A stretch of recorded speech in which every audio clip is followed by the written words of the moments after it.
نحمده ونستعينه ونستغفره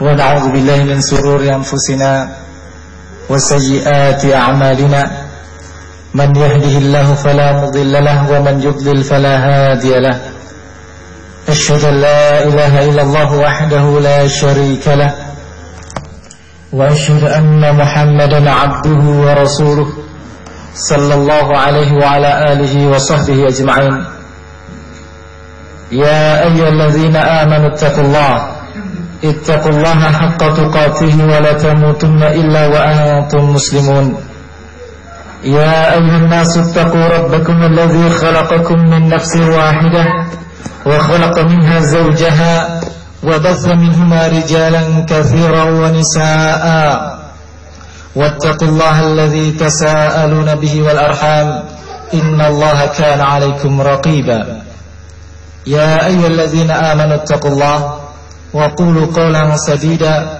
يصلح لكم أعمالكم ويغفر لكم ذنوبكم ومن يطع الله ورسوله فقد فاز فوزا عظيما أما بعد فإن أصدق الحديث كتاب الله وخير الهدي هدي محمد صلى الله عليه وسلم وشر الأمور محدثاتها فإن كل محدثة بدعة وكل بدعة ضلالة وكل ضلالة في النار أيها الحاضرون rahimani wa rahimakumullah jami'an. Pertama-tama marilah kita panjatkan puji syukur kita kepada Allah Subhanahu wa taala atas segala nikmat dan karunia-Nya yang Allah Subhanahu wa taala limpahkan kepada kita. Selanjutnya ya hadirin, kami mewasiatkan kepada kami pribadi dan juga antum sekalian untuk kita bertakwa kepada Allah Subhanahu wa taala dengan kita berusaha menjalankan perintah-perintahnya dan menjauhi larangan-larangannya. Dan alhamdulillah pula pada kesempatan malam hari ini Allah Subhanahu wa taala perkenankan kepada kita dengan nikmat dan karunia-Nya untuk kita duduk dalam majelis ini. Walaupun majelis yang sederhana ini, kita berada di sebuah kabupaten yang ternyata alhamdulillah ada sekelompok manusia yang mereka Allah berikan taufik untuk berkumpul, dan ini adalah nikmat yang harus kita sebut-sebut, karena menyebut-nyebut nikmat itu adalah bagian dari rasa syukur itu. Dengan kita mengakui segala kekurangan kita, kekurangan ilmu, lemahnya amal kita, lemahnya keimanan kita, tetapi kita tetap berharap kepada Allah Subhanahu wa taala, Allah yang Maha Kaya. Kita berharap semoga Allah menjadikan majelis kita ini walaupun sangat sederhana, walaupun dengan kekurangan-kekurangan yang ada, termasuk seperti majelis yang Rasulullah SAW sebutkan dalam sebuah hadis yang diriwayatkan dari Abu Hurairah yang dikeluarkan Imam Bukhari dan Muslim, yang mana Rasulullah SAW bersabda, Inna lillahi tabaraka wa ta'ala malaikatan sajjaratan fudlan yatatabba'una majalis az-zikr. Sesungguhnya Allah tabaraka wa ta'ala memiliki malaikat-malaikat yang senantiasa berkeliling setiap hari mencari majelis-majelis zikir. Fa idza wajadu majlisan fihi dzikrun qa'adu ma'ahum wa hafa ba'dhum ba'dha bi ajnihatihim hatta yamla'u ma bainahum wa baina sama'i dunya. Kalau mereka mendapati sebuah majelis yang di situ terdapat zikir, dan zikir di sini tidak sebatas mengucapkan nama-nama Allah Subhanahu wa taala, tetapi lebih dari itu, yakni termasuk mengucapkan nama-nama Allah dan sifat-sifatnya, demikian pula mempelajari syariatnya, mengingatkan apa yang Allah Subhanahu wa taala perintahkan kepada kita. Ini semua termasuk zikir. Sehingga majelis ilmu dia dikatakan juga majelis zikir. Nah, apabila malaikat-malaikat ini mendapati sebuah majelis yang di situ terdapat zikir, maka duduklah mereka bersama orang-orang yang berada di majelis tersebut, dan yang satu dengan yang lainnya mereka saling menaungi sayap-sayap mereka sampai memenuhi antara mereka dengan langit dunia. Fa idza tafarraqu arju wasaidu ila samai dunya. Kalau majelis itu telah selesai, orang-orang yang duduk dalam majelis itu sudah bubar, maka bangkitlah para malaikat dan naiklah ke langit. Mereka naik ke langit. Fa yas'aluhumullahu wa huwa a'lamu bihim. min aina ji'tum. Maka Allah Subhanahu wa taala bertanya kepada mereka, bertanya kepada para malaikat itu dalam keadaan Allah lebih mengetahui dari mereka. Dan pertanyaan Allah Subhanahu wa taala kepada para malaikat ini adalah untuk menunjukkan keutamaan tentang orang-orang yang mau ditanyakan ini. Min aina ji'tum, dari mana kalian datang? Qalu min 'indi ibadin laka fil ardi yusabbihunak wa yukabbirunak wa yuhallilunak wa yahmadunak wa yas'alunak. Kami datang dari sisi hamba-hambamu di muka bumi yang mereka bertasbih, mensucikan Engkau ya Allah, mengucapkan subhanallah, subhanallah, subhanallah. Yang mereka bertakbir mengagungkan Engkau ya Allah, mereka mengucapkan Allahu akbar, Allahu akbar. Yang mereka bertahlil mentauhidkan Engkau ya Allah, mengesahkan Allah Subhanahu wa taala. Yang mereka bertahmid memuji Engkau ya Allah, mengucapkan alhamdulillah, alhamdulillah. Dan mereka memohon kepadamu ya Allah. Qala wa madza yas'alunani, Allah pun bertanya kepada mereka, dan mereka meminta kepadaku apa? Qalu yas'alunaka jannatak, mereka memohon kepadamu surgamu ya Allah. Qala fa hal ra'au jannati, Allah pun bertanya, apakah mereka itu melihat surgaku? La ay Rabb, tidak wahai Rabbku. Qala fa kaifa law ra'au jannati, maka bagaimana sekiranya kalau mereka itu melihat surgaku? Naam, wa yastajirunak, ya, para malaikat pun berkata lagi, dan mereka memohon perlindungan kepadamu ya Allah. Qala wa mimma yastajirunani, mereka meminta perlindungan kepadaku dari apa? Qalu min narik ay Rabb, min narik ya Rabb, dari nerakamu wahai Rabbku. Qala fa hal ra'au nari, Allah pun bertanya, apakah mereka melihat nerakaku? La, malaikat menjawab, tidak, mereka tidak melihat nerakamu. Qala fa kaifa law ra'au nari, maka bagaimana kalau mereka itu melihat nerakaku? Qalu wa yastaghfirunak, para malaikat pun berkata selanjutnya, dan mereka memohon ampun kepadamu ya Allah. Kemudian Allah Subhanahu wa taala menjawab, qad ghafartu lahum wa a'taituhum ma sa'alu wa ajartuhum mimma istajaru. Allah pun berfirman, sesungguhnya aku telah mengampuni mereka dan aku memberi kepada mereka apa-apa yang mereka minta, dan aku melindungi mereka dari apa-apa yang mereka berlindung darinya. Qalu ya Rabb fihim fulan abdul khatta'un innama mara fajalasa ma'hum. Wahai Rabb, sesungguhnya bersama mereka itu ada fulan, dia itu adalah seorang hamba yang penuh kesalahan, orang yang kejahatan, dia cuma lewat kemudian duduk bersama mereka. Kenapa kau diampuni juga? Dia cuma lewat, tidak ada niat untuk datang ke majelis taklim, dia cuma lewat kemudian duduk bersama mereka. Qala walahu ghafartu humul qaum la yashqa bihim jalisuhum, dia pun aku juga ampuni, karena mereka itu adalah suatu kaum yang tidak akan merugi siapapun yang duduk bersama mereka. Ini keutamaan majelis ilmu. Sampai orang yang datang, yang sebenarnya dia ini tidak berniat untuk mendatangi majelis ilmu, dia cuma lewat kemudian duduk bersama mereka, ternyata Allah ampuni dengan sebab bergabungnya mereka dengan majelis-majelis dzikir. Nah, bagaimana dengan orang-orang yang menyengaja dari rumahnya dengan niat yang ikhlas untuk datang menghadiri majelis ilmu, untuk mendapatkan faedah? Tentu keutamaannya lebih besar lagi.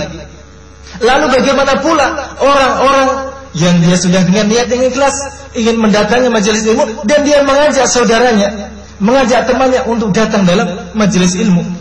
Keutamaan di atas keutamaan. Oleh karena itu, ini adalah kebaikan. Ini adalah kebaikan yang harus kita sambut. Dan ini adalah sesuatu yang tidak memakan biaya. Kalau kita ikhlas dan kita mau, kita mampu untuk melakukannya. Entah diterima atau tidak, tetapi kalau kita mengajak orang, ini kan sesuatu yang memang Allah mudahkan sebenarnya. Sedangkan apakah orang itu menerima atau tidak, ini ada di tangan Allah Subhanahu wa taala. Tetapi yang namanya kebaikan ini hendaklah jangan kita sia-siakan. Bahkan di dalam sebuah hadis Rasulullah SAW mengatakan, inna hadzal khaira khazainu wa litilkal khazainu mafatihu fatuba li abdin ja'alallahu miftahun li hadzal khair wa mighlaqan lisyarr. Tuba li abdin ja'alahu Allahu miftahun lil khair wa mighlaqan lisyarr. Sesungguhnya kebaikan ini ibarat lemari-lemari, dan lemari-lemari itu memiliki kunci-kunci. Maka beruntunglah, berbahagialah seorang hamba yang Allah Subhanahu wa taala menjadikannya kunci untuk membuka kebaikan dan penutup untuk kejelekan. Wa wailun liman ja'alahu Allahu miftahun lisyarr wa mighlaqan lil khair. Dan celakalah orang-orang yang Allah jadikan sebagai kunci pembuka kejelekan dan penutup kebaikan. Jadi kebaikan-kebaikan ini adalah sangat banyak. Bahkan termasuk kalau kita memperhatikan menjaga kebersihan masjid, ini adalah kebaikan. Terkadang banyak orang yang melalaikannya atau meremehkannya. Jadi misalnya kita melihat ada kotoran di masjid, kita ambil. Dalam rangka apa? Ikhlas karena Allah. Tetapi terkadang syaitan membisiki, loh, kalau kamu ambil, kamu nanti riya. Nah, bagaimana mengobati ini? Bagaimana mengobati ini? Karena terkadang seperti itu. Saya melihat ada kebaikan, ini ada sampah di sini, di masjid. Saya mau ambil, nanti orang riya, nanti jangan sampai ada riya. Nah, bagaimana mengobatinya? Segera pasang hati kita.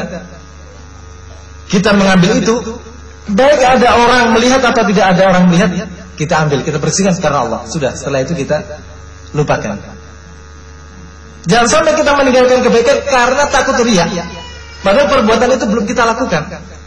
Nah, kemudian pula satu hal yang mungkin dilalaikan juga, misalnya kita kadang garuk-garuk kuku, kemudian kita taruh. Ya, ini sesuatu yang terkadang kita tidak sadar, padahal dia mengotori masjid. Kalau kita mampu, ya, kita amankan. Ikhlas karena Allah Subhanahu wa taala. Ini contoh. Yang kecil seperti ini aja, ini adalah kebaikan. Bagaimana dengan yang lebih besar? Seperti mengajari anak-anak membaca Al-Quran, mengajarkan kepada mereka ilmu syariat ini. Ini adalah kebaikan yang kalau sampai anak itu ternyata Allah berikan taufik menjadi istiqomah dan dia mengajarkan kepada generasi-generasi setelahnya, berapa kebaikan yang akan kita dapatkan. Kebaikan yang tidak terputus, menjadi ilmu yang bermanfaat, yang diamalkan oleh orang-orang yang datang setelah kita. Ayyuhal hadirun rahimani wa rahimakumullah jami'an.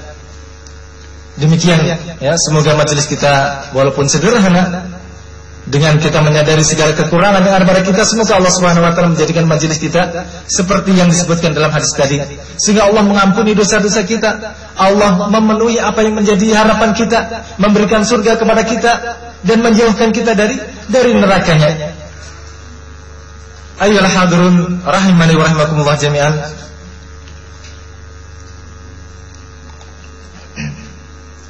Termasuk perkara yang wajib kita untuk mengimaninya, karena Allah Subhanahu wa taala telah menyebutkannya di dalam Al-Qur'an. Demikian pula Rasulullah sallallahu alaihi wasallam juga telah menjelaskan di dalam hadis-hadisnya, adalah tentang tanda-tanda hari kiamat. Tanda-tanda hari kiamat. Nah, tanda hari kiamat itu memiliki tanda-tanda yang menunjukkan bahwasanya memang hari kiamat itu sudah dekat terjadinya. Bahwasanya perjumpaan dengan Allah Subhanahu wa taala sudah pasti akan terjadi. Akan tapi kebanyakan manusia lalai. Kebanyakan manusia lalai dari memperhatikan tanda-tanda hari kiamat tersebut. Padahal Allah Subhanahu wa taala telah berfirman di dalam surat Muhammad ayat yang ke-18, "Fa yanzuruna illa sa'ata an ta'tiyahum baghtatan faqad jaa'a asyratuha fa anna lahum idza ja'atuhum dzikrahum."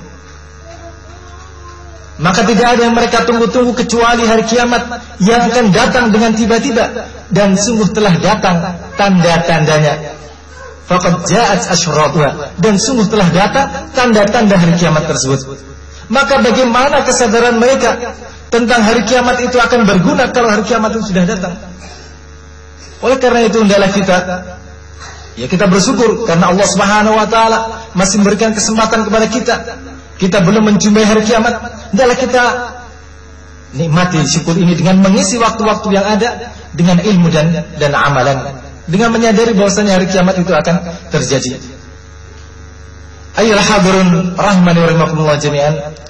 Dan tanda-tanda hari kiamat tersebut ada yang sebagainya sudah terjadi pada zaman Nabi sallallahu alaihi wasallam. Di antara tanda-tanda hari kiamat yang sudah terjadi adalah terbelahnya rembulan. Terbelahnya rembulan. Kita mengimani bahwasanya ini adalah terjadi karena memang Allah Subhanahu wa taala telah mengabadikan di dalam surat Al-Qamar ayat yang pertama, iqtarabatis sa'atu wa insyaqqal qamar. Sungguh telah dekat hari kiamat itu dan terbelahlah rembulan. Dan telah terbelahlah rembulan. Walaupun mungkin akal-akal kita menganggap apa mungkin ya bulan terbelah. Lah memang kenyataan demikian. Allah Subhanahu wa taala menyebutkan, Rasulullah juga menyebutkan, dan manusia ketika itu mereka menyaksikan. Jadi tidak ada jalan bagi kita untuk mengingkarinya.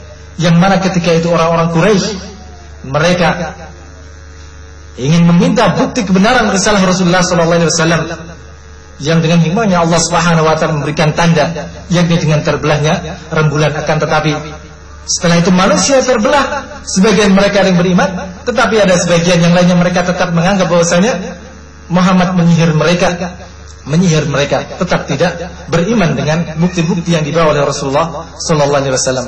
Demikian pula diutusnya Rasulullah sallallahu alaihi wasallam sendiri, ini adalah bukti, ini adalah tanda-tanda hari kiamat yang sudah terjadi. Rasul sallallahu alaihi wasallam telah bersabda, "Bu'istu ana wa sa'atu kahataini." Wa yuqrinu baina isba'aihi al-wusta wasyababa. Diutusnya aku dengan hari kiamat itu seperti ini. Kemudian Rasulullah mendekatkan kedua jarinya, yakni jari yang tengah dengan jari yang telunjuk, menunjukkan begitu dekatnya. Ayyuhal hadirun rahimani wa rahimakumullah jami'an. Para ulama menjelaskan bahwasanya tanda-tanda hari kiamat itu sebagiannya adalah menunjukkan sangat dekatnya hari kiamat tersebut, yang oleh para ulama disebut asyratus sa'atil kubra, tanda-tanda hari kiamat besar. Yang kalau sampai asyratus sa'atil kubra ini sudah terjadi, ini menunjukkan bahwasanya hari kiamat itu sudah sangat dekat. Dan di sana ada tanda-tanda hari kiamat sejak diutusnya Nabi sallallahu alaihi wasallam sampai terjadinya tanda-tanda hari kiamat kubra, dinamakan asyratus sa'atis sughra, tanda-tanda hari kiamat kecil. Dan sungguh telah sahih di dalam hadis yang diriwayatkan dari Auf bin Malik radhiyallahu taala anhu, bahwasanya Rasulullah sallallahu alaihi wasallam bersabda kepada beliau, yakni kepada Auf bin Malik radhiyallahu taala anhu, "U'dud sittan baina yaday sa'ah mauti, thumma fathu Baitul Maqdis, thumma mautanun ya'khudhuhum fikum ka qu'asil ghanami, thumma istifadatul mali hatta yu'tiya ar-rajula 100 dinarin fadhilu sakhita." Ya, dan seterusnya.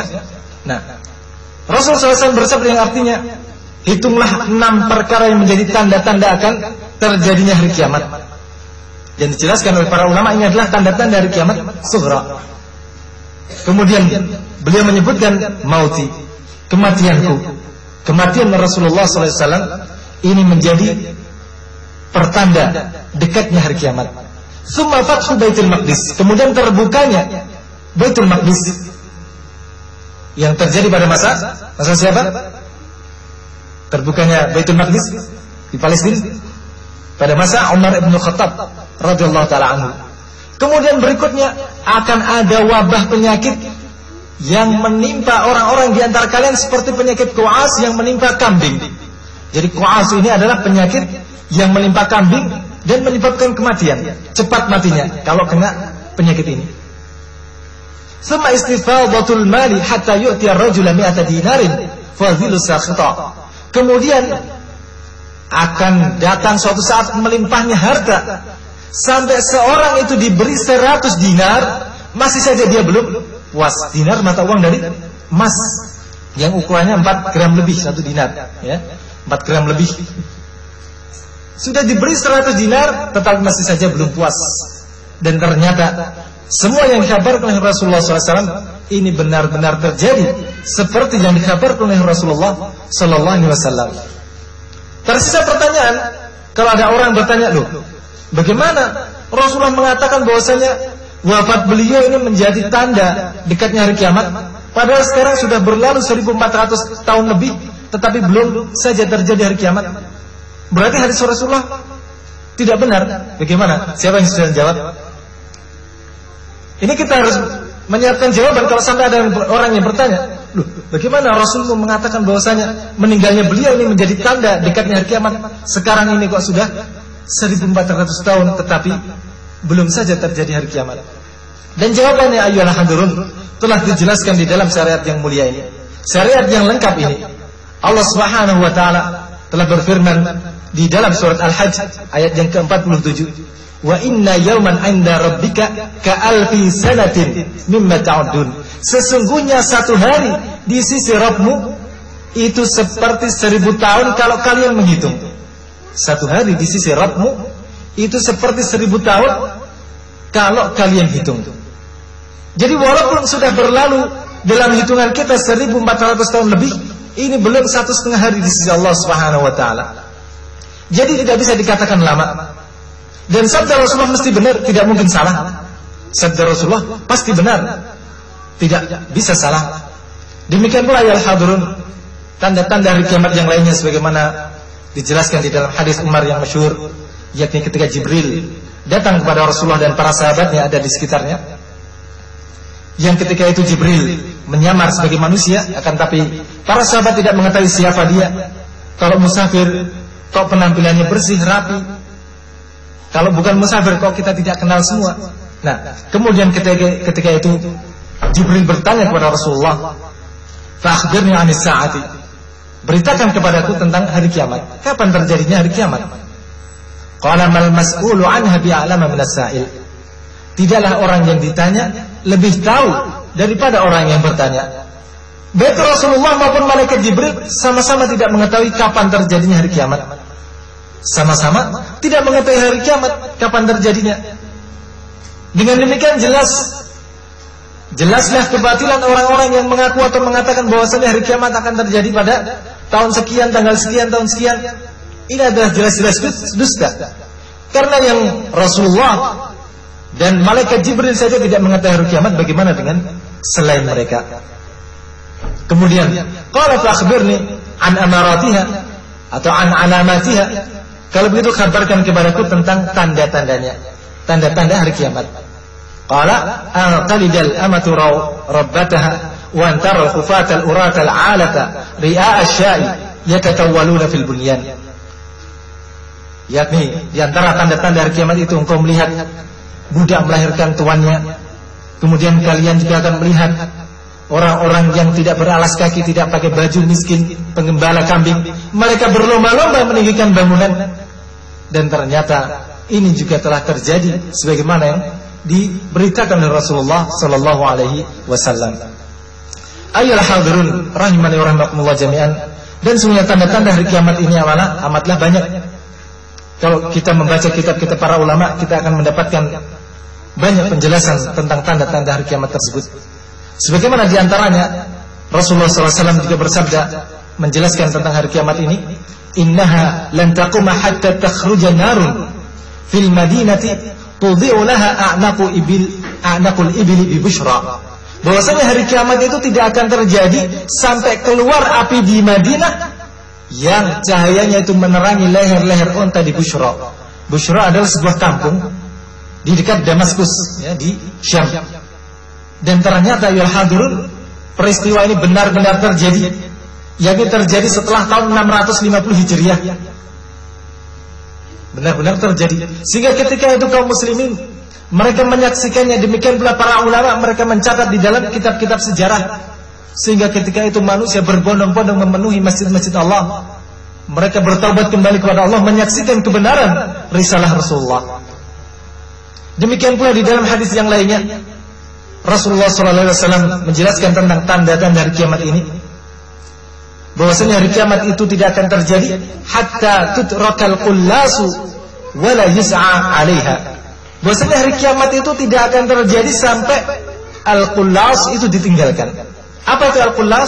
Al-qullas adalah onta-onta yang dipilih, yang dipersiapkan untuk melakukan safar. Jadi hari kiamat itu tidak akan terjadi sampai onta-onta pilihan yang dipersiapkan untuk safar ini tidak diusahakan lagi, ditinggalkan. Sehingga para ulama banyak yang ketika itu, yakni masa-masa sebelum kita ini, banyak mereka yang merasa heran dengan hadis ini. Bagaimana mungkin Kok onta-onta ini ditinggalkan? Lalu manusia safar dengan apa? Sehingga mereka, karena mereka sudah, para ulama sudah dibangun keyakinannya di atas ilmu, mereka tidak mengedepankan akalnya. Walaupun akalnya tidak bisa atau belum bisa menerima, tetapi mereka mencoba mencari jawaban yang kira-kira bisa menerima hadis ini. Sehingga mereka ada yang mencari alasan atau mengira-ngira, oh mungkin suatu saat itu akan datang suatu zaman yang di situ onta-onta yang dipelihara itu banyak sekali. Sehingga kalau dibandingkan antara onta-onta peliharaan, onta-onta yang diternakkan dengan al-qulas, onta-onta yang dipilih untuk safar, ini al-qulas ini seperti tidak ada apa-apanya, seperti ditinggalkan. Sehingga hati mereka bisa tenang menerima hadis ini. Walaupun akalnya, masa bisa onta-onta ini ditinggalkan. Tetapi karena keimanan mereka, karena ilmu mereka, mereka paham bahwasanya semua yang disabdakan oleh Rasulullah itu adalah benar. Mereka mencari alasan untuk bisa menenangkan hati mereka. Dan shadaqa Rasulullah alladzi la yantiqu 'anil hawa in huwa illa wahyu yuha. Benarlah Rasulullah yang beliau ini tidak berbicara dengan hawa nafsu, yang beliau ini berbicara semata-mata karena wahyu yang diwahyukan kepada beliau. Ternyata pada abad belakangan ini kita menyaksikan, baik di Jazirah Arab maupun di luar Jazirah Arab, manusia tidak lagi bersafar dengan onta-onta, tetapi mereka lebih memilih menaiki mobil atau kereta atau pesawat dan lain-lain. Bisa dibayangkan ketika itu, apakah terbetik dalam benak manusia bahwasanya suatu saat itu akan ada mobil yang pakai roda yang dia jalan halus? Tidak terbetik ketika itu. Tetapi Rasulullah, karena memang beliau adalah benar-benar Rasulullah, beliau dikabarkan tentang perkara-perkara yang akan terjadi.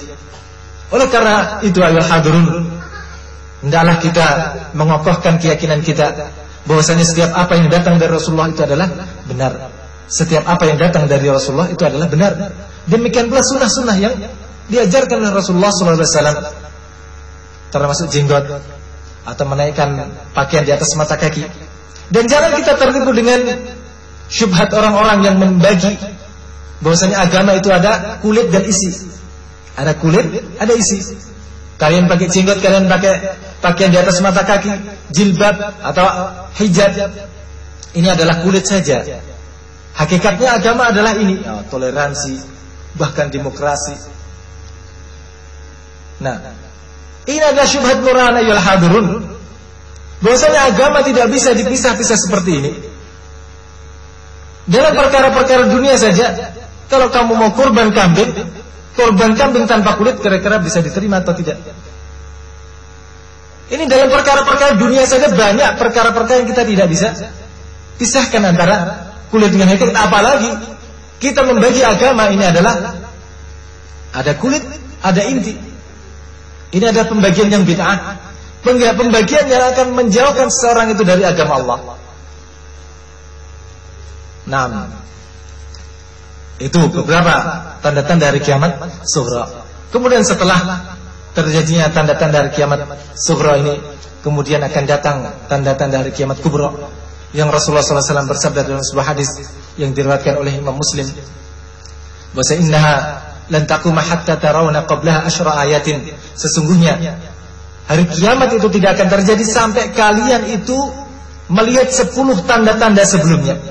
10 tanda-tanda sebelum hari kiamat. Dan ini dijelaskan oleh para ulama, ini adalah tanda-tanda hari kiamat kubra. Summa dzakara ad-dukhan wad-dajjal wad-dabbah wa tulu'i syamsi min maghribiha wa nuzuli Isa bin Maryam wa Ya'juj wa Ma'juj wa thalathu khushufun fil masyriq wa khushufun fil maghrib wa khushufun fi jaziratil Arab wa akhiru dhalika narun takhruju minal Yaman tadrudun nasa ila mahsyarihim. Kemudian Rasulullah menyebutkan tentang 10 tanda-tanda hari kiamat kubra tersebut adalah ad-dukhan, yakni asap. Yakni akan keluar asap yang tidak pernah keluar sebelumnya, yang ini menjadi tanda-tanda akan datangnya hari kiamat. Kemudian Dajjal, yang insyaallah malam ini kita akan bahas sedikit. Kemudian ad-dabbah, binatang melata yang berbicara kepada manusia. Kemudian terbitnya matahari dari arah tenggelamnya. Kemudian turunnya Isa bin Maryam. Kemudian keluarnya Ya'juj dan Ma'juj. kemudian terjadinya gempa-gempa bumi, baik gempa bumi di negeri-negeri belahan timur maupun negeri-negeri belahan barat, maupun gempa bumi di Jazirah Arab, dan yang akhir, yang ke-10 adalah keluarnya api dari zaman yang menggiring manusia menuju mahsyar mereka. Dan perkara yang penting yang perlu untuk kita ketahui, yakni tentang masalah Dajjal, tentang masalah Ad-Dajjal.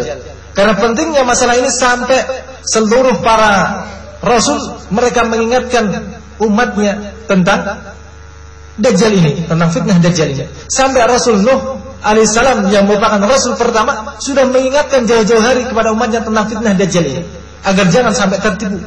Demikian pula Rasul kita Muhammad sallallahu alaihi wasallam dalam sebuah hadis yang diriwayatkan oleh Imam Muslim, Rasulullah sallallahu alaihi wasallam bersabda, "Ma baina khalqi Adam ila qiyamis sa'ati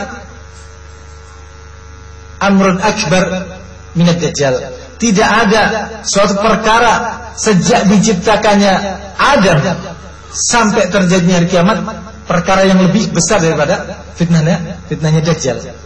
Demikianlah dalam hadis yang lainnya Rasulullah SAW bersabda, "In yakhruj fikum wa ana fikum fa ana hajijuhu dunakum wa in yakhruj fikum wa lastu fikum famru'un hajiju nafsih." Kalau sampai Dajjal itu keluar di tengah-tengah kalian dan aku masih berada di tengah-tengah kalian, maka akulah yang akan membentengi kalian dari Dajjal. Tetapi kalau sampai Dajjal itu keluar di tengah-tengah kalian sedangkan aku sudah tidak berada di tengah-tengah kalian, maka masing-masing membela dirinya sendiri-sendiri. Bagaimana ayol hadirun, bagaimana fitnah Dajjal tidak besar, yang mana Dajjal dia bisa menampakkan surga dan neraka versi Dajjal, yang mana sesungguhnya di balik neraka yang ditampakkan Dajjal ini adalah surganya Allah Subhanahu wa taala. Demikian pula surga yang ditampakkan oleh Dajjal ini pada hakikatnya atau di belakangnya adalah nerakanya Allah Subhanahu wa taala.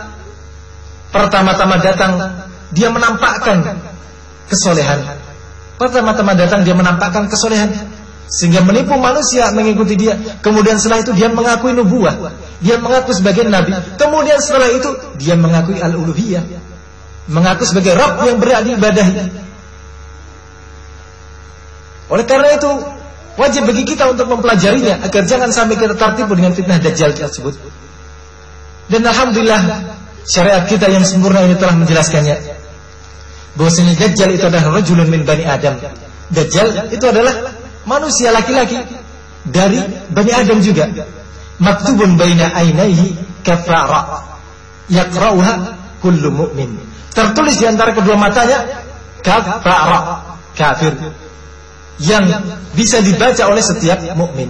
Baik mukmin yang tidak tahu baca tulis maupun yang mereka sudah belajar, Allah beri kemudahan bagi mereka untuk bisa membaca tulisan atau huruf kaf fa ra yang ada di antara kedua mata Dajjal, dan dia adalah a'ma al-ainul yumna, a'waru ainul yumna, yakni buta mata sebelah kanannya. Nah, dia tinggal di bumi itu selama 40 hari. Yalbathu fil ardi 40 yawman. Yawmun ka sanatin wa yawmun ka sahrin wa yawmun ka jumu'atin wa sa'iru ayamihi ka ayamina hadha. Dia tinggal di muka bumi selama 40 hari. Ada yang satu hari yang lamanya seperti 1 tahun, ada yang satu hari lamanya 1 bulan, ada yang satu hari lamanya 1 pekan, dan hari-hari yang lainnya itu seperti hari-hari kita yang lainnya. Nah, ini fitnah Dajjal. Dan di tengah-tengah fitnah Dajjal ini Allah Subhanahu wa taala turunkan Nabiullah Isa. Nah, dan kita meyakini, dan ini adalah keyakinan kaum muslimin, bahwasanya Nabi Isa belumlah meninggal. Nabi Isa diangkat oleh Allah Subhanahu wa taala sebagaimana dalam surat Al-Imran ayat yang ke-55, "Inni mutawaffika wa rafi'uka ilayya." Sesungguhnya aku mewafatkan engkau, tetapi wafat di dalam bahasa Arab tidak identik dengan mati. Terkadang tidur pun dinamai wafat. Sehingga para ulama menjelaskan, tawaffahullah wa lam yamut. Allah mewafatkan tetapi tidak mati. Wafat di sini artinya apa? Menyelesaikan masa hidup beliau di bumi dan diangkat di langit. Dan suatu saat Allah akan turunkan menjadi pertanda akan datangnya hari kiamat. Sebagaimana dalam surat Az-Zukhruf Allah Subhanahu wa taala menyebutkan, Az-Zukhruf ayat 61, "Wa innahu la'ilmun lis-sa'ati fala tamtarunna biha." Wa innahu la'ilmun lis-sa'ati fala tamtarunna biha. Sesungguhnya dia adalah pertanda atau pengetahuan tentang hari kiamat, maka jangan sampai kalian ragu kepadanya. Dan dalam sebuah qiraah dibaca wa innahu la'alamun lis-sa'ati fala tamtarunna biha. Dan sungguhnya dia, yakni Nabiullah Isa, itu merupakan tanda-tanda akan terjadinya hari kiamat. Yang Rasulullah SAW menyebutkan bahwasanya beliau turun kelak, yakni di Menara Putih. Sebagaimana dalam sebuah hadis yang beliau sabdakan, yanzilu fil manaratil bayda sarqiyah Dimashq, akan turun di Menara Putih di sebelah timur kota Damaskus. Yang mana Rasulullah SAW bersabda ketika itu, yakni ketika kota Damaskus belum dibuka oleh kaum muslimin. Demikian pula Menara Putih itu pun belum dibangun. Tetapi karena Rasulullah adalah Nabi, menghabarkan bahwasanya akan turun Nabi Isa di Menara Putih di sebelah timur kota Damaskus. Dan kalau sampai Nabi Isa turun, maka beliau akan menghancurkan salib, akan menghancurkan atau membunuh babi-babi. Demikian pula mengajak kepada Islam. Dan beliau sholat bersama kaum muslimin, tetapi tidak mengimami mereka, tetapi sholat di belakang imam dari kalangan kaum muslimin. Beliau mengatakan imamukum minkum, sesungguhnya imam kalian adalah dari kalangan kalian. Dan tidaklah ada satu ahli kitab pun setelah mereka menyaksikan Nabi Isa turun kecuali mereka akan beriman. Sebagaimana Allah Subhanahu wa taala sebutkan, wa in min ahlil kitabi illa la yu'minanna bihi qabla mautih wa yawmal qiyamati yakunu 'alaihim syahida. Dan tidak ada satu ahli kitab pun kecuali akan beriman sebelum kematian beliau. Dan pada hari kiamat beliau akan menjadi saksi atas mereka. Dan jelaskan oleh para ulama bahwasanya tidaklah ada seorang pun dari ahli kitab yang beriman, yakni ahli kitab yang menyaksikan turunnya beliau. Mereka beriman sebelum kematian beliau. Ayat ini juga menjadi dalil bahwasanya beliau belum meninggal. Beliau belum meninggal dan akan meninggal kelak, yakni menjelang hari kiamat. Nah, dan pengikut Dajjal itu kebanyakan adalah dari orang-orang Yahudi. Kebanyakannya orang-orang Yahudi. Kemudian Allah Subhanahu wa taala dengan hikmahnya menjadikan sebab atau melalui Nabiullah Isa ini membunuh Dajjal. Kemudian demikian pula sedikit tentang Ya'juj dan Ma'juj. Allah Subhanahu wa taala berfirman, hatta idza futihat Ya'juj wa Ma'juj wa hum min kulli jadabin yansilun. Kalau sampai dibuka Ya'juj dan Ma'juj, maka mereka akan turun dari tempat-tempat yang tinggi. Yaqtarabal wa'dul haqqu, maka telah dekatlah janji yang benar, yakni hari kiamat. Jadi kalau sampai dibuka pintu Ya'juj dan Ma'juj, maka ini menjadi pertanda akan dekatnya hari kiamat.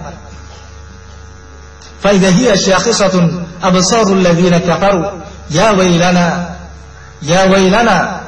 inna kunna